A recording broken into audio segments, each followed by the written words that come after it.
Watu wa Mbeya peoples. Asante Mheshimiwa Mwenyekiti Tundu Antipas Lissu, Makamu Mwenyekiti John Heche, pamoja na viongozi wengine wote ambao tumeambatana. Sisi Chadema tumekuja kwenu wana Mbeya, na ratiba ni kwamba tutakwenda Tanzania nzima. Tutakwenda kuzungumza na watu wote wa mikoa ya Tanganyika, lakini pia tutazungumza na watu wa mikoa iliyoko Zanzibar. Tunataka kutuma ujumbe kwenu, na tumekuja kuzungumza na ninyi kuambia kwamba mlinzi pekee, mlinzi namba 1 wa rasilimali za nchi hii, mlinzi namba 1 wa dhahabu zenu, wa ardhi yenu, wa kila mali ambayo Mungu ametupa ni kura yenu.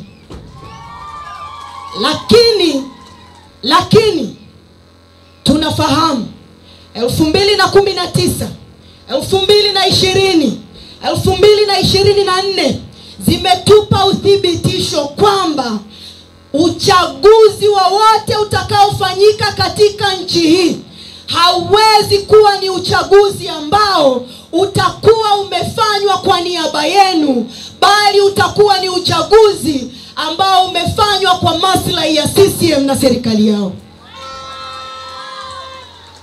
Mifumo ya uchaguzi ya nchi hii, kwa katiba tulionayo, mifumo ya uchaguzi ya nchi hii ni mibovu, inadhibitiwa na rais. Ndio maana kwenye chaguzi watu wanauawa, polisi wanabeba mabegi ya kura feki. Tunahitaji tubadili mifumo ya katiba. Tumeleta no reforms no election.